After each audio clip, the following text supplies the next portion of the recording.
तो हमारे MP board के सभी विद्यार्थी लो जी, साइंस का आज मैं जो क्वेश्चन पेपर बताऊंगा ना, बिल्कुल समझ लीजिए एक पेपर तो ये हो गया है और एक प्रश्न पत्र और ये, बस दोनों प्रश्न पत्र को करके जाइए और आप भले एमपी बोर्ड के कोई से भी कोने से हो, बिल्कुल आप अच्छे स्कोर कर पाओगे ना। चलिए थोड़ा सा जल्दी जल्दी पढ़ाऊंगा ताकि जल्दी जल्दी याद भी आपको करना है। जल का पीएच मान होता है, देखिए जल का जो पीएच मान होता है ना वो 7 होता है, क्योंकि 7 उदासीन कहलाता है। कोई पूछ ले और कोई सी भी चीज का मान पूछे कि 7 से कम है इसका मान, तो वो अम्लीय है, और 7 से अधिक है तो क्षार है। तो जल एक उदासीन है, ध्यान भी रखना है ना।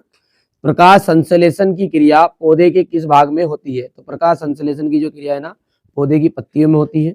निम्नलिखित में से कौन सा पादप हार्मोन है? साइटोकाइनिन, एकदम राइट रहेगा। पराग कोश में क्या पाए जाते हैं? तो पराग कोश में पाए जाते हैं पराग कण। मनुष्य की कोशिका में गुणसूत्र पाए जाते हैं, तो मनुष्य की कोशिका में पाए जाते हैं 46 गुणसूत्र, और जोड़े के हिसाब से बात करें तो 23 जोड़े। लेंस की क्षमता का एसआई मात्रक है, देखिए इंपॉर्टेंट है बहुत ही ज्यादा। लेंस की क्षमता का एसआई मात्रक है डायोप्टर। आगे बढ़ते हैं यहाँ पर, ठीक है, यहां से बढ़िया से स्क्रीनशॉट लेना आपको। और वे अभिक्रियाएं जिनमें अभिकारकों के बीच आयनों का आदान प्रदान होता है वो कहलाती है आपकी द्विविस्थापन अभिक्रिया। अधात्विक ऑक्साइड प्रायः कैसे होते हैं? अम्लीय होते हैं। अधातुएं प्रायः विद्युत की सुचालक होती है, सॉरी हाँ, अधातुएं विद्युत की कैसी होती है? कुचालक, और धातुएं होती है विद्युत की सुचालक, याद रहेगा, ठीक है। तंत्रिका तंत्र की प्रमुख इकाई, तंत्रिका तंत्र की प्रमुख इकाई न्यूरॉन। मनुष्य में लैंगिक जनन होता है, कौन सा जनन होता है? लैंगिक जनन। प्रतिबिंब की ऊंचाई और बिंब की ऊंचाई के अनुपात को आवर्धन कहा जाता है। क्या कहा जाता है? आवर्धन। हो गया।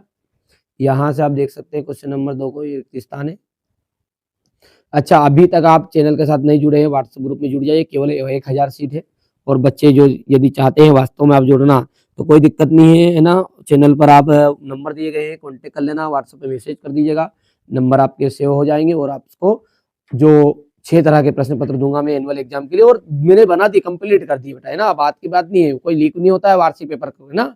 तो मैंने मेरी तरफ से कोई कसर नहीं छोड़ी, जितने कोचिंग में बच्चों को प्रोवाइड कराए हैं वही चीज आपको दूंगा। ऑफलाइन कोचिंग भी, ऐसा नहीं कि ऑनलाइन ही अपना कपड़ा है, ऑफलाइन भी बहुत सारा कपड़ा लंबा चौड़ा फैला हुआ है, ठीक है।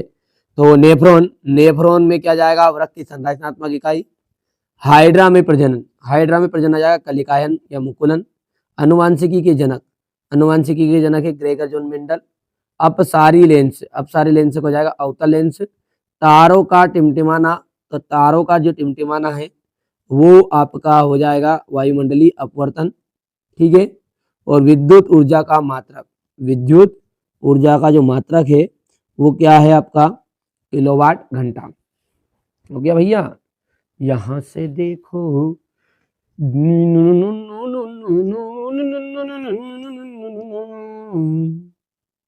ये हो गया भैया जोड़ी। चलिए आगे बढ़ते हैं। एक वाक्य में उत्तर है, लोहे पर जंग लगना किस प्रकार की अभिक्रिया है? संचारण अभिक्रिया, है ना। उष्मा की 2 सुचालक धातुओं के उदाहरण दीजिए, तो यहाँ पर आ जाएगा सिल्वर और कॉपर। अग्नाशय किस हार्मोन्स का स्त्रावन करता है? तो इंसुलिन। मनुष्य में शुक्राणु जनन की क्रिया कहाँ होती है? वृषण में। दर्पण सूत्र लिखिए, तो दर्पण सूत्र आ जाएगा 1/f इक्वल हो जाएगा 1/v प्लस 1/u। श्वेत प्रकाश के विक्षेपण में किस रंग का प्रकाश का विचलन सर्वाधिक होता है? तो बैगनी। यहां से अपन देखते हैं आगे, तो ये आपका हो जाएगा इतना। हो गया। देखिए मनुष्य एक सर्वाहारी जीव है क्या? तो मनुष्य जो है ना मांसाहारी जीव है, ये ऑप्शन में दिया है मांसाहारी, ठीक है। लेकिन जो मनुष्य होता है ना वो आपका सर्वाहारी जीव है। सर्वाहारी मतलब कभी तो ये, ठीक है, कभी तो ये भाई साहब भगत बन जाएगा, रात में ना बिल्कुल मुर्गा तीतरा खाएगा, सुबह भगत बन जाएगा, तिलक लगा के उस भगवान के मंदिर में जाएगा। विभवांतर का जो मात्रक है, विभवांतर का मात्रक है वोल्ट, तो वोल्ट है, तो बिल्कुल सत्य बात है।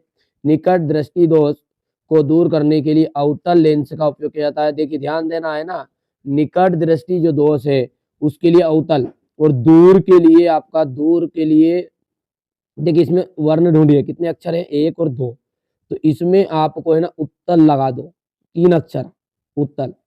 और दूर दृष्टि, सॉरी निकट है, निकट, निकट में कितने अक्षर है? 1 2 3, एक अक्षर बढ़ाना है, एक अक्षर बढ़ेगा तो कितना बन जाएगा? अवतल, 4 बढ़ जाएगा। पढ़ गई बात, क्योंकि दूर 2 है तो कितने वाला? 3 वाला, और 3 है तो 4 वाला, बस इतने को दिमाग में बिठा लेना है ना। तो यहाँ पर निकट दृष्टि दोष को दूर करने के लिए अवतल लेंस का उपयोग किया था, बिल्कुल सत्य बात है।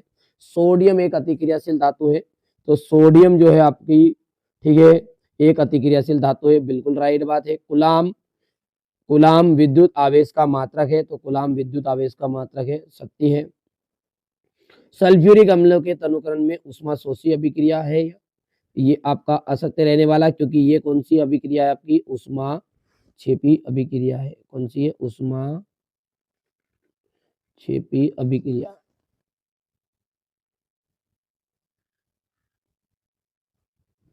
हो गया।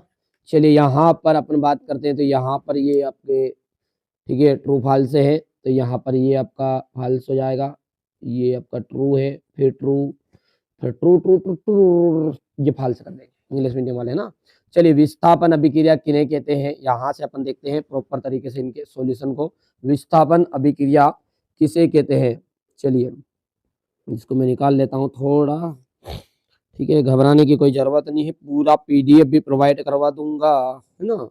देखिए मेन मकसद क्या है, अर्धवार्षिक तो हो जाएगा, पर वार्षिक की चिंता करिए बस केवल, और वार्षिक की चिंता वो आप मेरे पे छोड़ दो, फिर यदि आप मेरे साथ जुड़ रहे हैं तो फिर मैं आपके लिए चिंतित हूँ, आप बिल्कुल फ्री रहो फिर, ठीक है, ग्रुप में आ जाइएगा और जुड़ जाइएगा, है ना।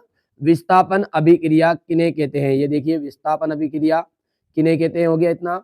इसके बाद में देखिए निम्नलिखित पदों का वर्णन कीजिए, प्रतीक के दो उदाहरण देने हैं, ये देख सकते हैं, संचारण और आपके विकृत गंधिता। वैसे मैंने चैनल पर पहले से वीडियो अपलोड कर रखे हैं, आप यदि बोलोगे प्रश्न को बोल देना और चैनल का नाम बोल देना, आगे ऑटोमेटिकली मैंने प्रॉपर गाइडेंस के साथ समझाया है, ठीक है। विकृत गंधिता किसे कहते हैं, उभयधर्मी ऑक्साइड क्या होते हैं, देखिए उभयधर्मी ऑक्साइड प्रॉपर सबसे सिंपल परिभाषा, जो ऑक्साइड अम्लीय और क्षारीय दोनों गुण प्रदर्शित करे उभयधर्मी ऑक्साइड कहलाएंगे। एल्यूमिनियम ऑक्साइड और जिंक ऑक्साइड, इनकी पीडीएफ भी आपको प्रोवाइड करा दूंगा। अयस्क और गेंग देख सकते हैं, ऐसे खनिज जिनमें धातुओं का आसानी से लाभदायक और तरीके से निष्कर्षण किया जा सकता है, उन्हें अयस्क कहते हैं। गेंग किन्हें कहते हैं, अयस्क में उपस्थित व्यर्थ पदार्थ रेत मिट्टी गेंग कहलाते हैं। एल्केन, एल्किन और एल्काइन में क्या अंतर है, देखिए वे हाइड्रोकार्बन जिनमें सभी आबंध किस होते, एकल होते, एक आबंध वाला एल्केन। प्रॉपर मैंने पहले से समझा दिया बेटा, है ना। अभी देखिए अभी समय नहीं इतना इसका समझाने का, इसलिए आपको क्या करना है, प्रश्न बोलना है, पीछे प्रश्न के बोलने के बाद में बाई करके BY बाई और अपने चैनल का नाम लिख देना है, ठीक है। NCERT coaching. चलिए साबुनीकरण, साबुनीकरण से आप क्या समझते हैं, ये देख लीजिए, ये प्रॉपर यही वही चीज है ना, ये देख सकते प्रश्नों को। उभयधर्मी ऑक्साइड हो गया, संचारण अयस्क गेंग हो गया, मैंने यहाँ तक बता दिया आपको, हो गया। चलिए यहाँ से अपन बात करें तो ये एल्केन, एल्किन और एल्काइन से आपके समझते, पहले इसको सबको अपन कर ही लेते हैं ना साथ में। हो गया क्वेश्चन नंबर 8 तक, एल्केन एल्काइन और स्वयं पोषी पोषण और विषम पोषी पोषण में अंतर, यहाँ से देखो, ठीक है। तो ये आपका स्वयं पोषी पोषण और विषम पोषी पोषण में अंतर है, ये देख सकते हैं, यहाँ से ये कर पाओगे।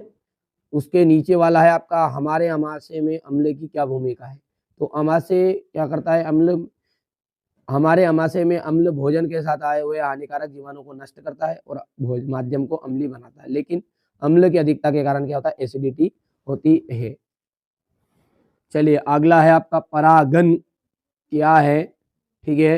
परागन की बात अपन करेंगे तो यहाँ पर परागन आपका ये रहने वाला है, ठीक है। पुंकेसर के परागकोश से पराग कणों का उसी पुष्प के या फिर अन्य पुष्प के वर्तिकाग्र तक पहुंचने की क्रिया को क्या कहते हैं, परागन कहते हैं। इसको प्रॉपर तरीके से मैं समझाऊंगा, सारी चीजें आपको प्रोवाइड करा दूंगा अर्धवार्षिक का, जैसे जैसे आप आज का निकाल लीजिए, ठीक है। बाकी आपको प्रॉपर चाहिए, गाइडेंस चाहिए, प्रॉपर सारी जानकारी चाहिए, कौन कौन सी चीजें पेपर में आएगी वार्षिक के लिए, कौन कौन सी नहीं आएगी, व्हाट्सएप के ग्रुप पे जुड़ जाइए। मैं कह रहा हूँ बेटा सुनहरा मौका है, ये मौका बार बार नहीं आएगा। केवल 1000 बच्चों से ज्यादा मैं सीट में बुक नहीं करूंगा, मेरी मजबूरियां है, मेरे को ऑनलाइन सीट जो मिली है 1000 बच्चों की मिली है, केवल अपना खुद का एप्लीकेशन है, ऐसा नहीं कि यूट्यूब की बात नहीं कर रहा मैं, पर्सनल एप्लीकेशन है, अपना प्ले स्टोर से डाउनलोड होगा बाकायदे, ठीक है। चलिए तो वो सारी चीजें मैं आपको व्हाट्सएप में, ग्रुप में जो बच्चा जुड़ेगा पहले व्हाट्सएप पर मैसेज आएगा, फिर जो पहले आएगा वो पहले पाएगा, सीधी सी बात ये है। तो अभी तक आपने नहीं किया है मैसेज तो करिए। मेंडल का प्रभाविता का नियम ये देख लीजिएगा, आपके सामने है। मानव के बच्चे का लिंग निर्धारण ये देख सकते हैं, हो गया। यदि अपन आगे की बात करें तो लेंस क्षमता से आप क्या समझते हैं, यहाँ पर देख सकते हैं लेंस क्षमता से आप क्या समझते हैं, इसका मात्रक आपको बताना है, तो ये लेंस क्षमता का मात्रक यहाँ पर देख सकते हैं। उस उत्तल दर्पण की फोकस दूरी ज्ञात कीजिए जिसकी वक्रता त्रिज्या 32 सेंटीमीटर है, जिसकी फोकस दूरी कितनी है, 32 सेंटीमीटर है। हो गया इतना। गोली दर्पण देख सकते हैं, गोली है, ये सिंपल है, बहुत सिंपल है ना, फोकस दूरी इसका आधा हो जाएगा ना। गोली दर्पण का वक्रता केंद्र की परिभाषा ये रही आपके सामने। दर्पण के परावर्तक पृष्ठ से जिस गोले का भाग होता है उस गोले के केंद्र को ही गोली दर्पण का वक्रता केंद्र कहते हैं। समतल दर्पण की कोई दो उपयोग बताने हैं तो ड्रेसिंग टेबल में मुंह देखने के लिए, सोलर कुकर में सौर प्रकाश को परावर्तित करने के लिए कुकर के ऊपर डालने के लिए। ठीक है, इतना हो गया। विभवांतर ये देख सकते हैं, इसका विभवांतर का स्क्रीनशॉट ले लेना आप यहाँ से। ठीक है, विभवांतर के बाद में आपका हो जाएगा विद्युत धारा का उष्मीय प्रभाव, ये देख सकते हैं विद्युत धारा का उष्मीय प्रभाव।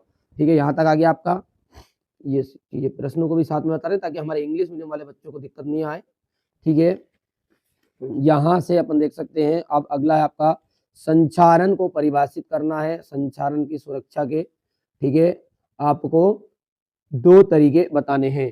तो देखिए संचारण की सुरक्षा, तो संचारण किसे कहते हैं ये तो आपको पता ही है कि संचारण किसे कहते हैं। मेरे ढोल नो डुन डुन डुन।